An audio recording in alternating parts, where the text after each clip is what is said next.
So here we go with the ingredients for Chef Houston's stew. So we've got steak.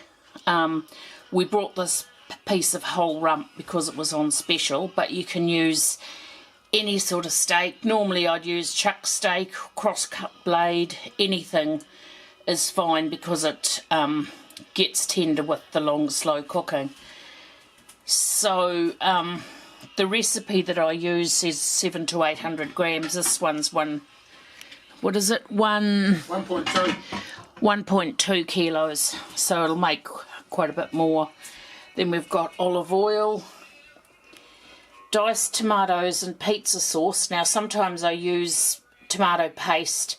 Today I've only got pizza sauce, so that's fine, we've used that before.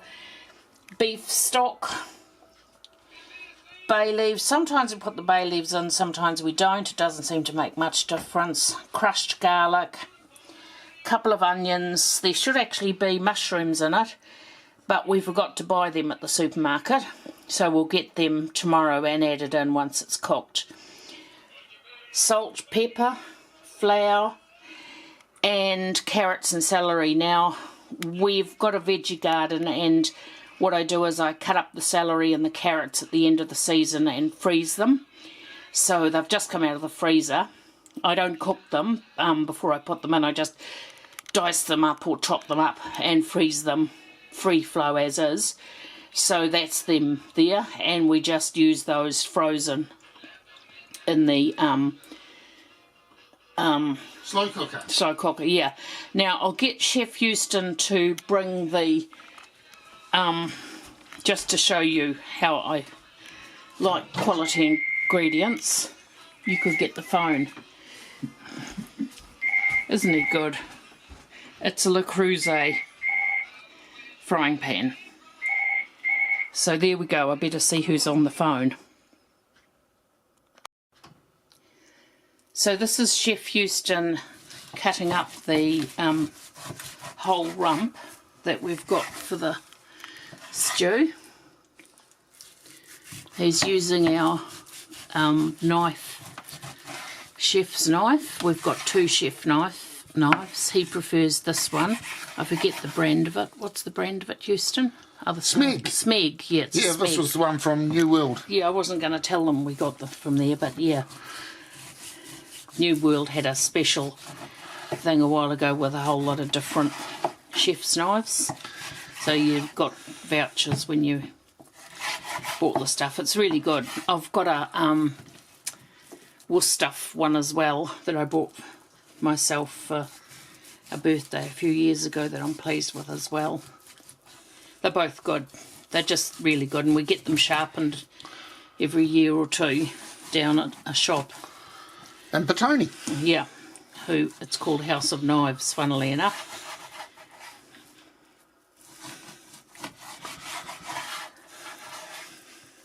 So, Houston, you tell me when you think the viewers are bored of you cutting meat. Well, now we're going to flatten it out and then salt and pepper it. Oops. Someone took the salt and pepper away.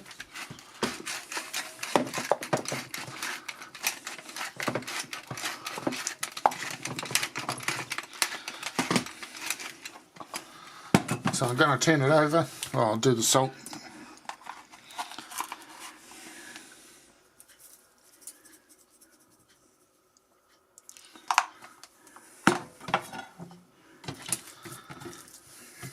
Oh, didn't go all the way through there. So even though there's quite a bit of salt and pepper, it'll all add into the flavour.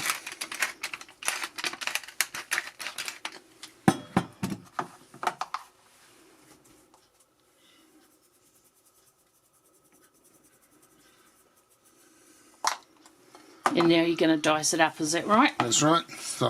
So shall I stop videoing that, or do you want the viewers to see what you do?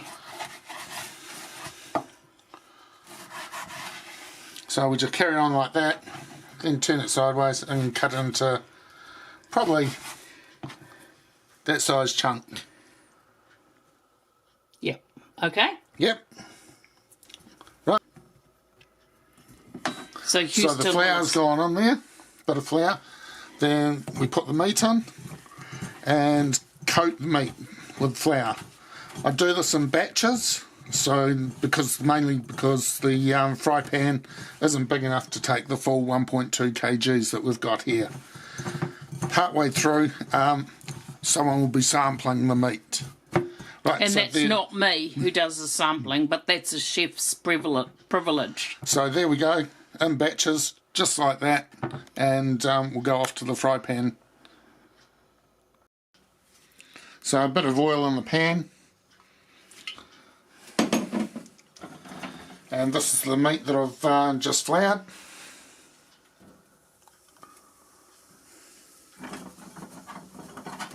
You can hear it sizzling. It's possibly not quite up to temperature yet, is it, Houston? But you can see it. So there we go. We'll let that brown. Might put a bit more oil.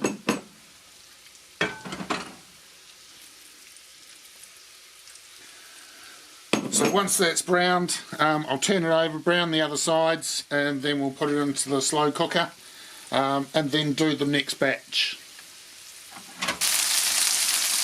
Yeah, so we've just about browned the meat. There's a couple that we've got to turn over. Might get the tongs for that. Smelling good, Houston. Yeah. Has the quality control check been done yet? No, because it's too hot. Oh, right. Yeah, I don't want to burn myself. Right. Yeah, there's a couple that haven't turned over. There we go. Look at that. Nice and brown there.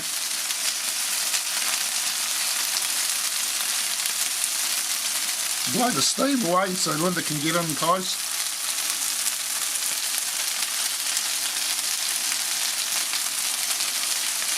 Okay, so there we go. So he does about 3 batches, and then the next thing he'll do is the vegetables. I'll show you that when we get to it. So what we've done is diced up the onion, pretty rough, and now what we're going to do is just soften it. Saute is the word, chef. Saute. Saute, is it? He's learning. Right. So I'm going to soften it, and we'll see how we get on, and then put it in with the meat that's left.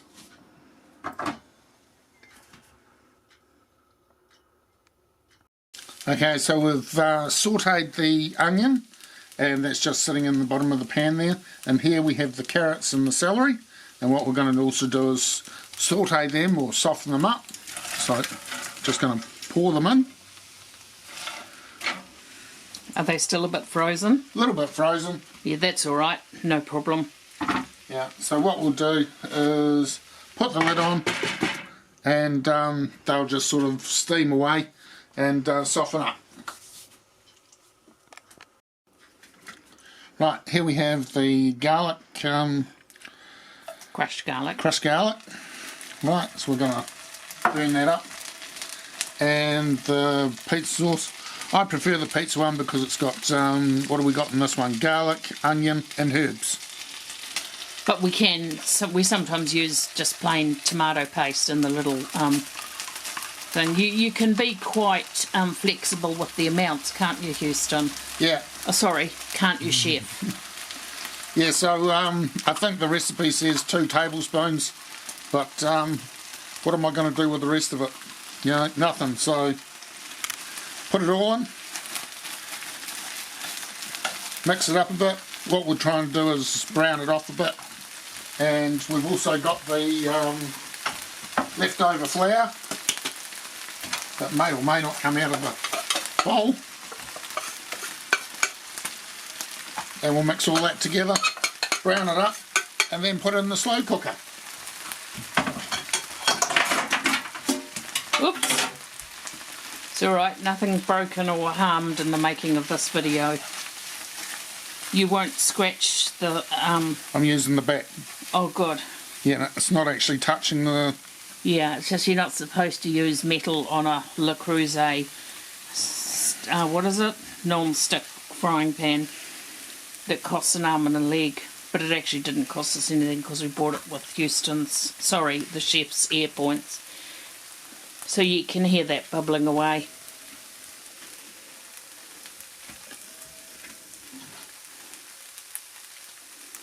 And over here we've got the meat and the veggies in there. Now there's no mushrooms yet because we've got to buy them, so they go in tomorrow.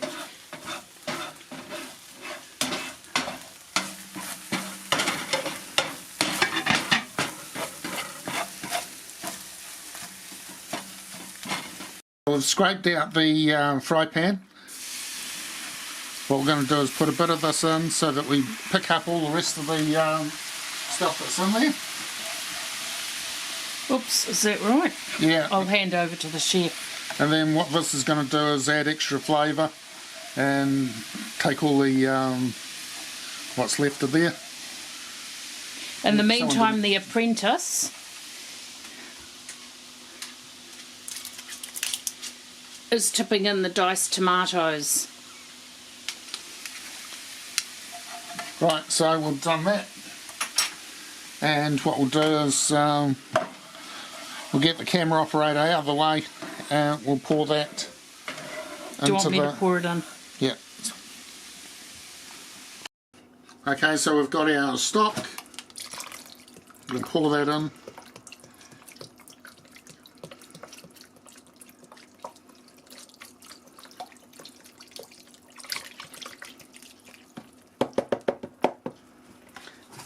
And now I'm going to mix it all up.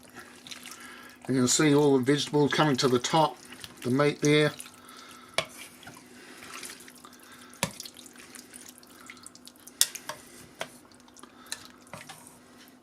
So that will simmer away for the next 3 hours or so. 7 hours. 7 hours? Yeah. All 6 or 7, yeah. Okay.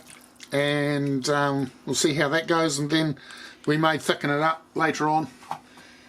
And then what we do is we leave it in the fridge overnight and heat up some of it tomorrow night, the following night and the night after, and tomorrow night's when we'll put the mushrooms in.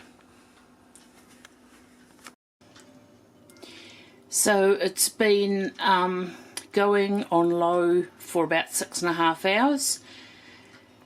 We've had to use a torch to make it light enough. I don't quite understand it because we've got the kitchen lights on. But anyway, what we're going to do is turn it off now, and when it's cool we're going to put it in the fridge, and then tomorrow we're going to add the mushrooms and have the first night's tea. So I've cut up 500 grams of button mushrooms, sliced them thinly. Sometimes, or normally we cut them into quarters, but because we're not cooking these, I'm putting them in raw. To the mixture, I have sliced them thinly so they cook when we reheat it. So there's the cooked stew. So I'm now going to pop the mushrooms in.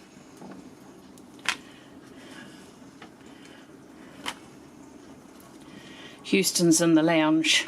Sorry, Chef Houston is in the lounge. So I'm sure if he hears me telling you anything wrong, he'll be in like a shot to let us know.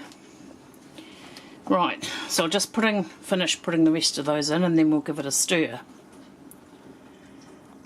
So Chef Houston has come out now, and he's about to stir the raw mushrooms into the cold casserole stew. It's been sitting in the fridge all night. We've been out this morning and got the mushrooms.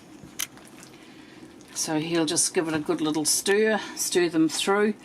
Then we'll put it back in the fridge and we'll take out a third each night for our tea, or maybe a quarter, we'll see how it goes. But I don't know if you can see, it's looking really lovely and rich. So Chef, do you have anything to say? Yes. No, everything's going well. No words of wisdom for the viewers? No. Okay, so on that note, we'll leave you there. And that's Chef Houston's really easy beef stew.